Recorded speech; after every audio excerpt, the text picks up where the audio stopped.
From South Carolina Public Radio, this is the South Carolina Lede. I'm your host, Gavin Jackson, and this episode was recorded on May 21st, 2026 from South Carolina Public Radio Studios here in Columbia, South Carolina. On this episode of The Lede, we talk with several Statehouse reporters, several friends of the pod, about the latest redistricting action from the week as the House spent long days moving the new congressional map through to the Senate. Really? Yes, I was there. Oh, wow, man. And it's currently under debate right now. In fact, there might be an amendment to it as we're talking. But there's still plenty of debate to come. And we also look at what else happened during this session, right? Yes. Because Sine happened, and we haven't talked about what happened this session because we've been hijacked by the map. Also, we are observing Memorial Day on Monday. I'll probably still be in the Senate on Memorial Day observing there, which is a good thing. Because based on what I'm hearing schedule-wise, we're going to want to be late on Tuesday anyway, so we'll have the latest for you on what the Senate does from over the weekend. Yeah, we're working this weekend, and we'll bring that to you in Tuesday's pod, which will be later. Now, we will have a wind-down section today because I know we have some calls on redistricting. I'm looking forward to your calls, 803-563-7169. We're going to be live. Just kidding. There's a voicemail box for you to leave. Whatever you want to talk about, maybe some debate questions for the upcoming debates, questions on the redistricting, favorite colors, favorite food, 803-563-7169. We are standing by.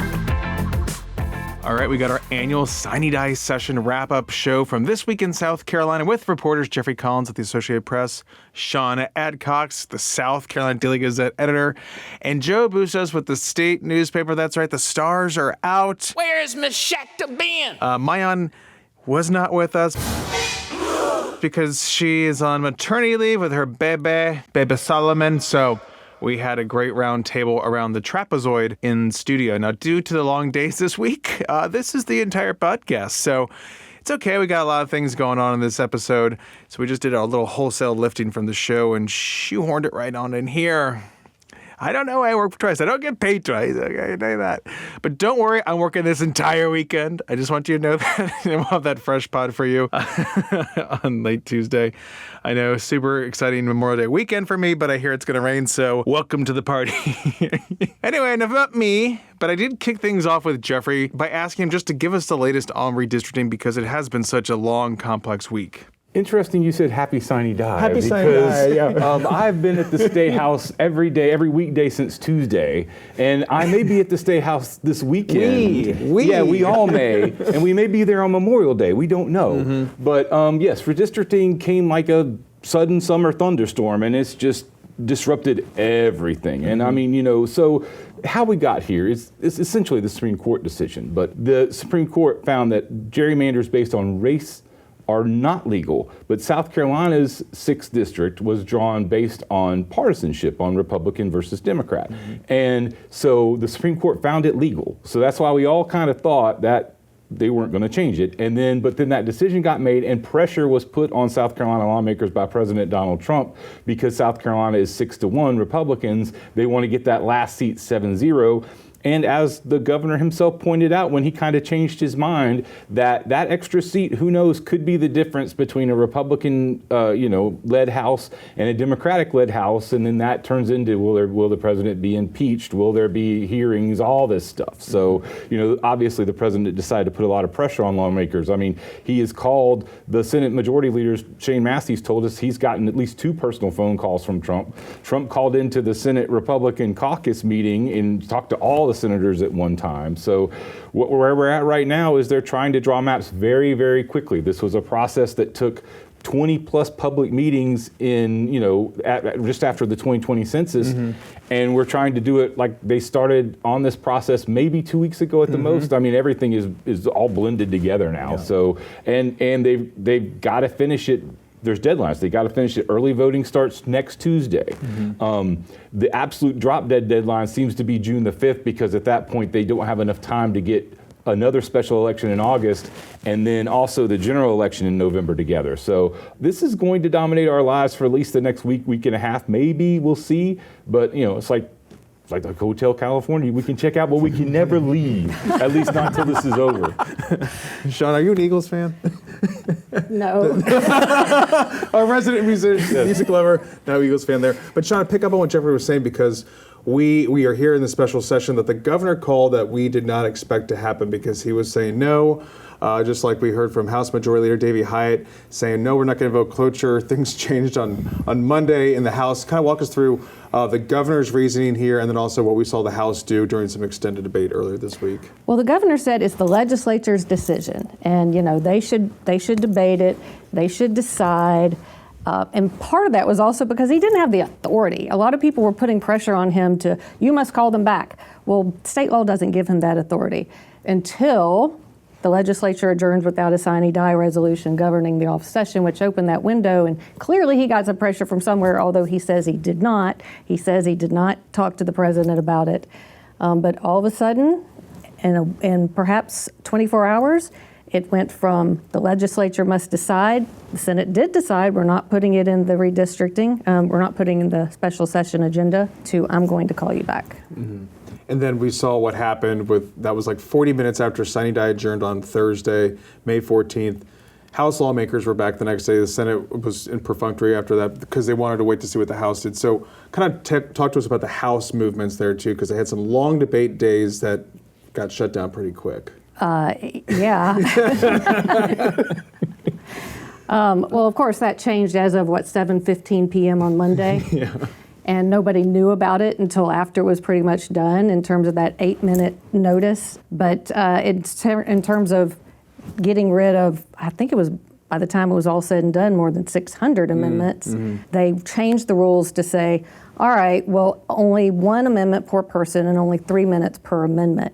And so all of a sudden, instead of perhaps going on indefinitely till who knows when to debate this thing, they could at least see how to get to a vote. Of course, there were concerns that violated the Freedom of Information Act in terms of a 24-hour notice. A lawsuit was quickly put together and filed on Tuesday and also quickly dispensed with. Yeah. So the threat of perhaps things being put on pause, out the window. The judge not only said, no, I'm not going to give you a pause on this. I'm not going to grant your temporary restraining order. But he went a step further to say, nah, actually, these Freedom of Information Act things don't even apply to what you're talking about. So this doesn't have any bearing in my court anyway. But I did find it interesting that he said any future litigation will be in my courtroom. So more litigation is absolutely expected. Yeah, that was Circuit Court Judge Daniel Coble. I was in the courtroom, and it was funny because he's like, "Oh, here's your camera in the courtroom request back, which we have to have issued to go in there to cover things." It's like, "I don't need this back," and I was like, "Oh." It's because we will be back at some point, Joe. To that being said, Joe, kind of pick up on what Sean was talking about in terms of that debate, as well as what we saw play out yesterday in the Senate Judiciary Committee, which has advanced the measure now to the floor. Again, more extended debate. This is one of the 3 only public input hearings that we've had, compared to the, more than close to 2 dozen, well, 31, I think, actually, meetings that we had in 2021 during that cycle. I mean, we are just condensing this, and there was a lot of outrage, but we also heard from folks who were speaking in favor of it this time, and they were actually not running for governor either. Yeah, I mean, the Attorney General and the Lieutenant Governor submitted written testimony to the Senate Judiciary Committee. We saw Paul Dan's former Senate candidate show up, and we had a few other people speak in favor of redistricting, even though overwhelmingly those who showed up were against redistricting. I just want to give a little shout out to Bubba Cromer back in the House, who read the entire bill on the floor. That was a little parliamentary move. If you have a hard time falling asleep, the soothing sound of Bubba Cromer reading numbers for 3 hours. Enthusiastically reading And all numbers. the House members had to sit in their seats and listen, and couldn't really even be on their phones too or talk. And the It only time they really could stand up was to do a point of order or to give them the standing ovation at the end. They were allowed to go to the bathroom too. Yeah, they were allowed to go to the bathroom, but I think Jermaine Johnson did ask for permission. So, but yeah, in the Senate Judiciary Committee, they only had that one hearing. They had more than 6 hours of public testimony, overwhelmingly against redistricting. Then they decided, all right, we're going to move this out to the floor. We weren't totally expecting that, but it was a possibility, and it was a 15-7 vote, mostly along party lines. Only Chip Campson was the only Republican to vote with the 6 Democrats on the committee to stop it. Interesting enough, Senator Massey had a prior engagement, so he couldn't be there to vote. Still would not have changed the outcome, but it's going to start. Debate on the floor is going to start Thursday, and it could go into Friday. And it goes to today, Friday. They've been told to be prepared to be there on Saturday, be there on Monday, so they've canceled. It looks like everyone's going to be canceling some Memorial Day weekend plans. Yes, indeed. And I mean, to his credit, like, of course, people had plans, like, prior engagements make sense. But it's interesting, too, to hear from the Election Commission Director, Connie Belanger, who's also said that, again, kind of echoing the concerns, the red flags that keep waving amid this entire debate. Just one part of the red flags we're seeing here is that the tight turnaround for these election workers, the confusion that's happening, the 1,600 or so absentee ballots that have already been cast and returned, how military members overseas are going to get new ballots issued. I mean, it just sounds like a lot of things spinning and not a lot of answers from anyone, really. And not everyone's following this as closely as possible, like we are. And if you're a military overseas voter, you're probably not watching this every day. You might hear about it once a week, would be my guess. So you might be a little confused when you get a second ballot for an August election, like the way I thought I voted for the congressional primary already. So with early voting starting Tuesday, you're going to see the congressional primaries on your ballot, and those votes, they'll be cast. They probably won't be counted. They definitely, we're not expecting them to be reported out. So we don't know how people performed in those areas. And then if you don't come back to vote in August, the complaint from opponents of this is those voters are going to be disenfranchised. Yeah, Jeffrey, into that effect, I mean, it's a weird time to kind of talk about this, especially as we barrel down towards, the primaries June 9th and early in-person voting starts on the 26th of May. But people still need to cast their ballot. I mean, what do you think the ramifications of this will be? I mean, people need to know that they can still, everything else will be counted, but if everything goes according to plan as they think it will be, we'll be having these primaries, congressional primaries in August. So, I mean, what's the message that needs to get out to people at this point? Every time you unpeel a little of this, you find out something else. That public hearing yesterday there was several things that we found that I hadn't thought about before, and then they got said. Sobering was, I was trying to figure out the election director and the best way to kind of characterize what he had to say yesterday. I think sobering is a pretty good word because it's a lot of work to put on a statewide election, and they're going to have to do it 3 times in 5 months. And he was putting out warnings. He says, I think, what was he? He said it would be overwhelming but not impossible. I mean, there's words like monumental. That. Yeah, monumental was used. So there are election workers that are going to be, and poll workers that are going to be working very hard. I mean, he said there would be some days that they would be working 24 hours around the clock to try to get all this done. So there's that component. There's the component that there's very little room for error. And so it's not just the election agency, but it's also their vendors that have very little room for error. So there's that situation. There are candidates who have been running for well over a year in a district that may end up somewhere else. There was a guy who running as an independent, I believe it was in the 2nd or the 6th district, but it was in the district that includes like Chesterfield and that area. And he has to get signatures, thousands of signatures to get on the ballot. So he's been running around, and he has to get them in the district he's running. So he's been running around. He said he got chased by dogs, had to stand on top of his car sometimes, getting these signatures. Well, a bunch of them become invalid because suddenly the map got redrawn and all that work goes out the window. So, I mean, it's just, and ultimately there's just voter confusion. There's no money right now in the bill to inform voters. So like if more than likely my district's going to change, I'm not going to get a postcard in the mail that says Joe Wilson is no longer in your district, or you're no longer in Joe Wilson's district, or the 2nd district. I'm going to be told probably in a different district, but I won't even get like a postcard that tells me that. I'll just have to discover it, or as the officials have said, pointing to us and said, you in the media can let people know, but there's only so much. Or the candidates, right? Like they're at the blast. But again, fundraising, because of the way, and these are ramifications, like you're talking about that independent candidate. I mean, you heard from senators on the panel say, oh, we didn't think about that. And you're like, this is just one ramification that we haven't seen being debated. We also heard that the cost of this has gone up too, or it's roughly $6 million. I mean, the commission director said at the first hearing in that House Judiciary Constitutional Law Subcommittee, he's like, yeah, I wasn't prepared to testify.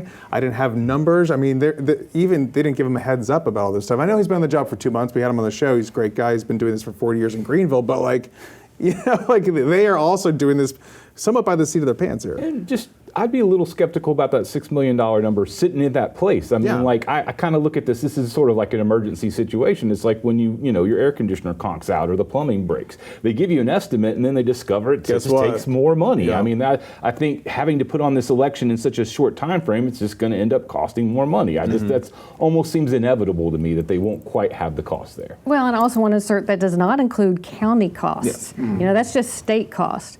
What it costs the counties is a whole other ball of wax. Plus, they may need to offer more money to poll workers who aren't paid very much to be able to get them to come back out again. Truly. And then also, I mean, we did see some of revisions to the estimate for revenues to go up. So maybe they'll take some of the additional revenue to help out with this one-time stuff. But they may need to.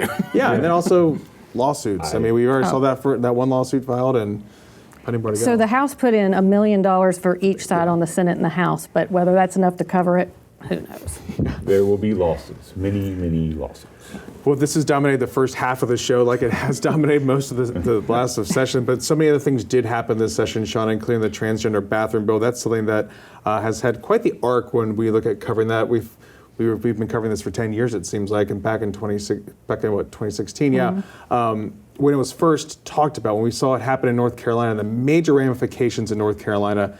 And now, it's been in proviso form, it's been the budget, it's been temporarily enforced somewhat, but now we have it codified. I mean, we've come such a long way. And tell us about that journey for this bill, and then also what this bill does, this law. It's a long journey.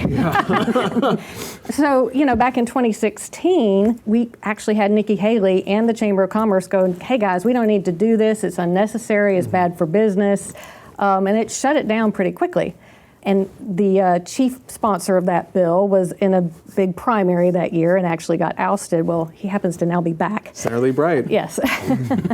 But 2 years ago, they put it in as, like you said, the proviso, which I hate just calling it a proviso. I know. Budget clause. 1 year law. Yeah, well, a temporary, supposedly 1 year law, but those That always things gets roll renewed. over and roll over and roll over forever, and that applied only to K-12. So when they had this big to-do on the second day of session this year of we're going to make this law and we're going to codify it and it needs to be done to make it permanent so we don't have to deal with it again, was kind of a bunch of hooey because they don't actually deal with provisos on a yearly basis anyway. But it is a different political climate. It's gotten a lot more attention. It's honestly low-hanging fruit because it can pretty easily pass and they can check that one off.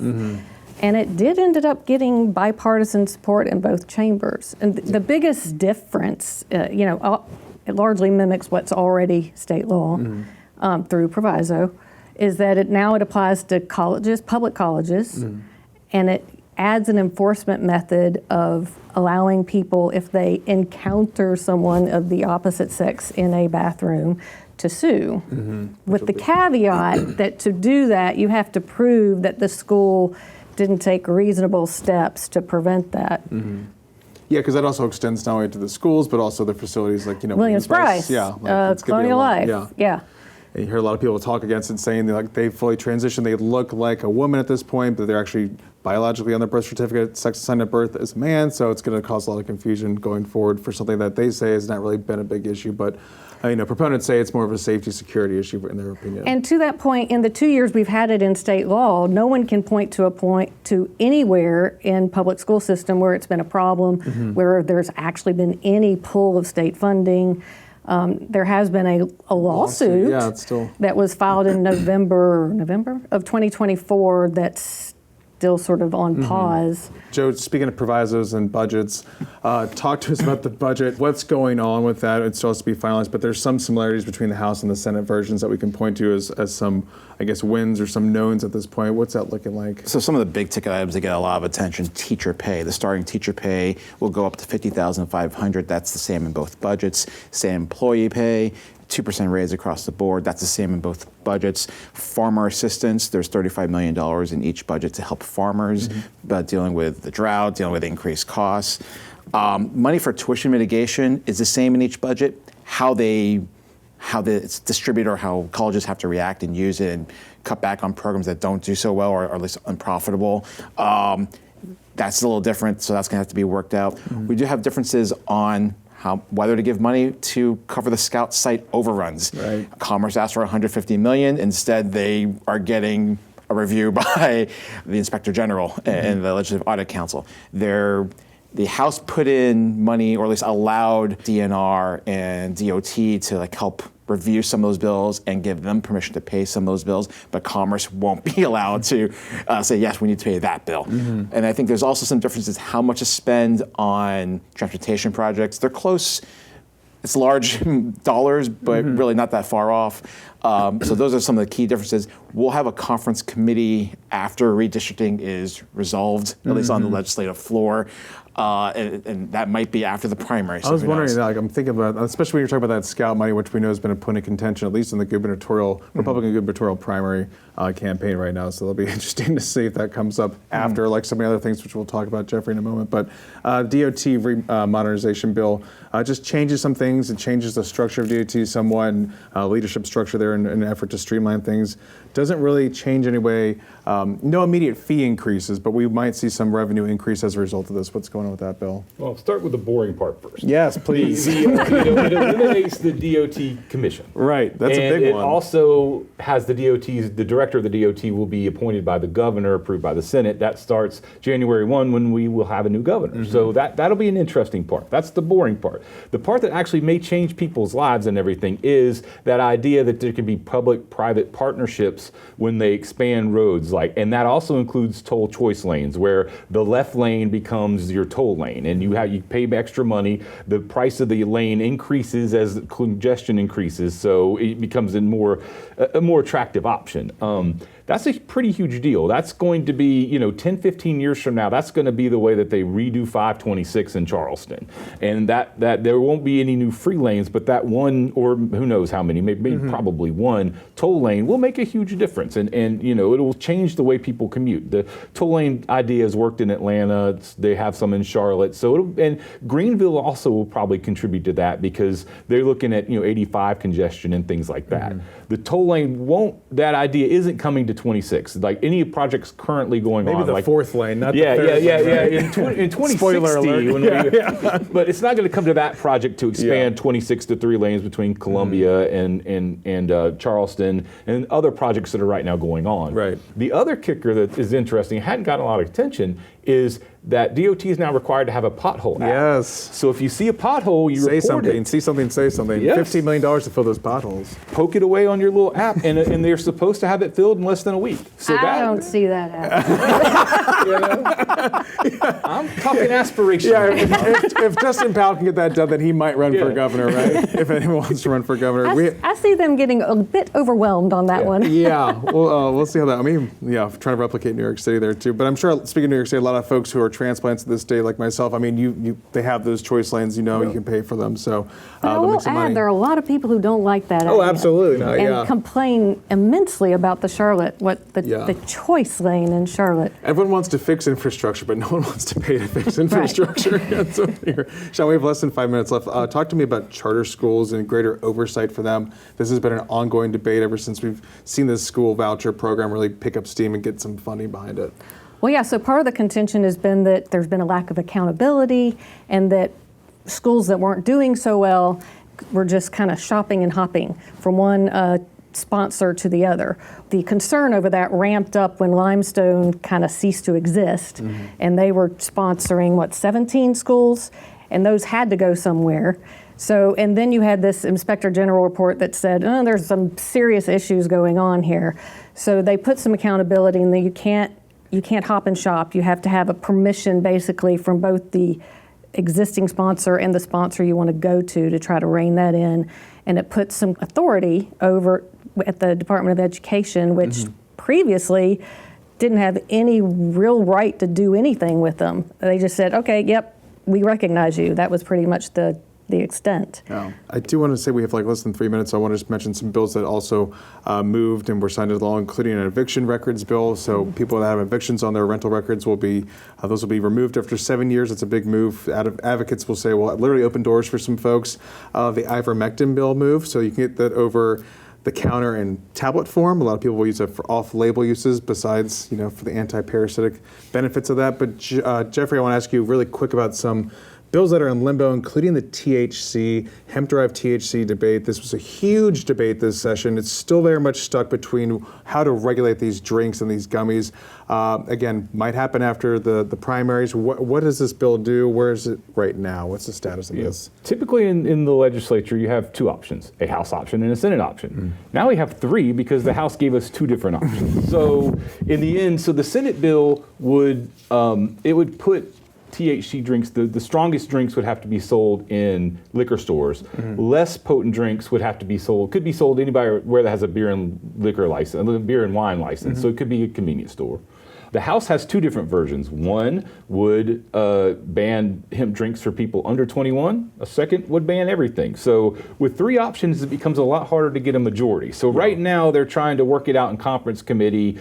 They got time because obviously we're just doing redistricting right now. But I think the fate of that bill is uncertain, and that bothers people because there are no regulations right now. Complete ban or 21 or some of these regulations. Wild West. Yeah, Wild There's West. I should say that's the fourth option. Nothing in Wild West. Where we are right now. Yeah. Joe, there's a DUI bill that's also in limbo. We don't have time to talk about that, as well as the Small Business Regulatory Freedom Act. Some bills that didn't move, the 10 Commandments being required to be displayed in all the schools in the state. The abortion-inducing drug bill also failed, as well as abortion movements this session, despite a last-minute push. And then also data center regulation also failed. But we did see that those internet service providers do get a tax break on their sales tax for equipment they purchase. However, that bill prohibits it being applied to data centers. So we're going to see a lot more movement on data centers, I think, going forward. There's a lot of people talk about that too. We don't have time to talk about the election, but I'm not going to ask you for predictions either because it's not our job. Everyone's like, thank you for that. We're more worried about redistricting. We'll probably be talking about that when we see you guys next. That's Jeffrey Collins with the AP, Sean Adcox with the SC Daily Gazette, and Joe Bustos with the State Newspaper. Thank you guys so much. And that's it for the show. You guys can find that interview on youtube.com/SCETV News. And of course, we have a lot of videos from these debates, a lot of moments from these debates that I think are important that you should check out. You can find all of that there on YouTube, as well as other episodes and SCETV goodies. So check that out, youtube.com/SCETV News.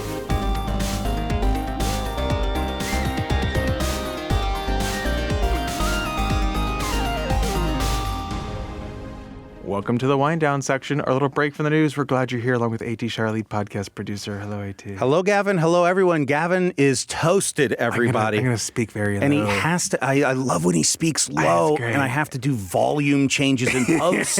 Yeah, that's great. Anyway, Gavin, we had to do a wind down here. Yes, because we've been getting so many calls about this. So we're going to triple dip. A try dip, okay? Do it. Okay, first up, are you ready? Yeah. Okay, here we go. This is one from the high seas. I'm going to put a lot of reverb on that, guys. Okay, just letting you know. Like they've already voted, I bet. Okay, here we go. Good afternoon. This is Abby, Abby and Robert and Salem Vessel Time and the fur babies. We are down here sweltering in Prickly Bay and the very south end of Grenada. And I woke up this morning to fantastic news from South Carolina that our senators, thank you, Senator Davis, did not vote for the change of dates for the upcoming primary. I am so happy that we're going to move forward and not spend all those millions of dollars and probably lawsuits. May the best person win. We'll look forward to the election results and the continuing into the whole election cycle. We continue to keep up with everybody back home by listening to South Carolina Lede, and we thank you very much. Thanks. Bye. Abby and Robert calling from SV Time. Thank you. We always love hearing from you guys. I know that you called during the Sine resolution debate in which the Senate shot that down. The 5 Republicans joined the 12 Democrats to shoot down that resolution. That changed, as we all know, because we are in special session right now, because that was based on the thought that the governor wasn't going to call everyone back to a special session after they adjourned Sine a week ago. Change of heart. A week ago. So much has changed week to week, day to day, minute to minute. So I'm no doubt you know that because you guys listen to a lot of our episodes. So glad I can keep you updated on that because right now we're looking at a new map, folks. So thank you for calling, Abby. I'd love to hear Robert's voice once. But Abby, we love you very much. Captain. We don't need him. You're enough for us, Yes. okay? Okay, Gavin, next caller, still on redistricting, okay? Here we go. Hey guys, it's Grandma Greenville calling about this redistrict going on there in Columbia, and I am just representatives, well, most of them. I'm a Democrat. Like they're trying to erase my vote. There's the public that public demands this redistricting. That's a lie. We're not asking for it. Trump is. Are they going to be there for us? Or are they there for Trump? That's what you need to ask yourself. What are they doing this for? And it's obvious it's for Trump. I want people that will hold up the South Carolina Constitution and the U.S. Constitution, not President Trump. You guys need to be thinking about this. This is terrible. I can only imagine what the African American public feels like. It's a slap in the face, and they don't care. I'm almost ready to move back to Virginia. Thanks. Bye. We didn't hear our Greenvillian's name due to the little Greenville glitch, but thank you for calling because it is interesting. You can go to the Statehouse website, scstatehouse.gov, and there's one that's on the front homepage. It says Senate and the House of Representatives. Go down, it's right there, and it says redistricting. Click on that link, and you can click through that and then look through the interactive maps, and you can see where your new district is under this proposed map. But I've just been told, been watching the Senate, that there's another new map. Oh. And a lot of this is being centered around, carving up the Columbia area, which is now 3 different districts. And AT, I would love to tell you this, that we are now part of the 3rd congressional district under this map. We're not under Clyburn anymore. We would be under Sherry Biggs. Not that Clyburn, who knows where Clyburn's going to be, because that's what this is all about, trying to get rid of the one Democrat of the 7 congressional representatives in our state in hopes of having a 7-0 sweep. But again, TBD. It's a big TBD. I mean, you're going to change up so many things, and a lot of people have been sounding this alarm because you're going to put Columbia in this upstate district. You're going to get some interesting Democrats jumping into this race, too. Obviously, you'd have to run more as a moderate, but a lot of people are going to wake up one of these days when this is passed and say, wait a minute, what? Who's my representative? I'm not saying wake up, but you're going to wake up. People are going to realize, because a lot of people aren't paying attention. Understandably, it's complex, it's complicated. It hurts your way head. more things to worry about besides these little machinations here. But yeah, it's changing, and people are like, what do you mean part of Irmo is in this district, but Chapin is in the other? I mean, it is wild. Yeah, it's quite a chopped up map. It's crazy. Yeah. It's crazy. I mean, to it look was at. before, but now it's like even more gnarled up. And, we may see a Congressman Clyburn versus Congressman Joe Wilson showdown. You don't know. I mean, it's wild. I mean, that's why you got to own multiple properties in different districts. That's why you got to own multiple properties. You got to own multiple properties. That's what you learn here on the lead, okay? That you got to be investing. The Charleston Peninsula and Myrtle Beach, baby. They are in one district together, and everyone's like, So it's like, we'll just call it the transplant district, no hate, but, you got the blue collar, the white collar, but true. Those are transplant problems there. Okay, Gavin, the 3rd dip in the tripartite dip. Are you ready, Gavin? Here we go. My name is Steve from Aiken. My call is a comment on the travesty of the special session to redraw congressional districts. I would implore the people to contact their representatives in South Carolina government and give them input. These representatives are to represent South Carolinians and not one man's pressure that appears to only be about a concern that the U.S. Congress makeup will change if the voters in this country are allowed to vote in a fair and orderly manner. Secondly, is this how a last-minute change like this is prudent use of South Carolina taxpayer money? There is no need for a special election. There is a need to continue on a path of following the process that has been planned well in advance. Thank you for listening. Bye. Yeah, Aiken, Steve, thanks for calling. Right now, it looks like all of Aiken would be in the 2nd congressional district, so no change there. But again, that wasn't to your point. It was just a little point of reference, so you know. Yeah, it's just a thing to know.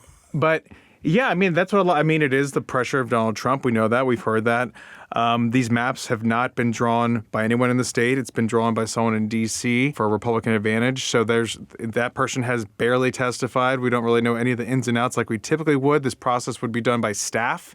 Senate and House Representative staff would be drawing these maps based on input from dozens of public hearings versus 3 public hearings that we've had. So it has been very quick. It's pushed through people, and that's why you heard from Senate Majority Leader Shane Massey so much, and other folks talking about this, and Senator Tom Davis and other Republicans, a handful of which are not in favor of this. Even if they do change the map and amend it, I still don't see too many people jumping ship, but they do have the number to get this map through with a simple majority, which is what happens after they get to the certain reading. There'll be some long debate on this, but it's still going to be people aren't going to be happy about it, and it's going to cost. You talk about the cost of it.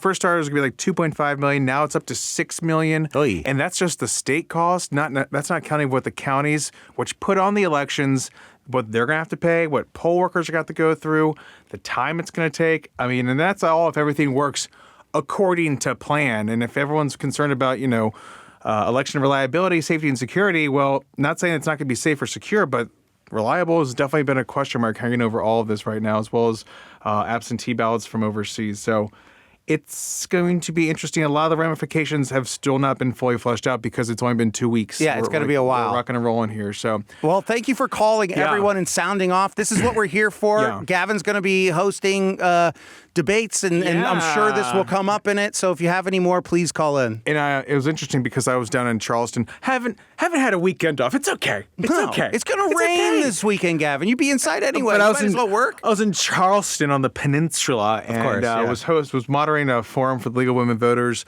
SCO1 as it stands, right? The first congressional district. We had a forum between the Democrats and the Republicans. It was 2 hours and 2 hours. I had a good lunch in between. I got to sit outside. It was nice. It was a good day. But I got to hear from a lot of our listeners who were there and some new listeners. So welcome if you were there. Glad to have you on the podcast and listening to us. Take Mount Pleasant, for example. The mayor from Mount Pleasant was testifying before the Senate Judiciary Committee yesterday, and he noted that Representative Mark Smith, who's a Republican, who's one of the many Republicans running for the nomination, has a giant billboard at the foot of the Ravenel Bridge, and that billboard is no longer in the 1st Congressional District. Yeah. It's like, what? I just spent how much money? And that's just on a billboard. Think of the targeted advertising that these people have used your money, if you gave them money, to target these people, these voters, for the 1st Congressional District, and now you're telling me I'm part of the 7th? Yeah. So I got to reach out to people in Horry County for this. If they actually go forward with this and reschedule the primary to August, I have to start worrying about people in Horry County instead Billboards of Billboards in Horry? In Horry? Horry? I'm going to have to compete with Dolly Parton billboards? And mermaid dinners? Yeah. Can you imagine? Folks, can you imagine? I'm clutching my pearls right now thinking of that, because the 7th used to stop at the Georgetown border. Well, baby, it's Charleston now. Anyway, we didn't wind down. Yeah. We just maintained. An extension. We maintained straight through. But anyway, that's where I'm at right now. Have a good weekend. Have a good Memorial Day. Is it Memorial Day? Is that the right one? Yes, that's correct. Okay, I don't know the difference. Thank you sometimes. for the memories and the service of those who served and fought the good fight and died for our country. And we're going to be late on Tuesday. Just please remember that if you've made it this far, still wound up. Anyway, Gavin, hit him with the outro. We're going to be, all the wind downs will be wind ups still. Sorry, until July, folks. We're just trying to get to July. Leave us a message like several of our callers that we appreciate. Steve, Abby, and Robert, and of course, our Greenville glitch. 803-563-7169. Give us your questions. We are here for you. And of course, thanks for listening to the pod. You can always leave us a review on Apple Podcasts or wherever you get your podcasts from. And stay up to date with the latest news on SCETV.org and SouthCarolinaPublicRadio.org. And don't forget to support your local newspapers. The South Carolina Lead is a production of South Carolina Public Radio. Our producer is A.T. Shire. Amy Crouch is our supervising producer. Sean Birch is our executive producer. This podcast is produced with support from PRX and is made possible in part by a grant from the John S. and James L. Knight Foundation, as well as listener contributions to the ETV Endowment of South Carolina. For the South Carolina Lead, I'm Gavin Jackson. Be well, South Carolina. And our intern, Sydney. Do you remember her last name? Wilcox? Yes. You got it. Yes. Yes. Don't tell anyone I know your name. That's a live tag, folks, okay?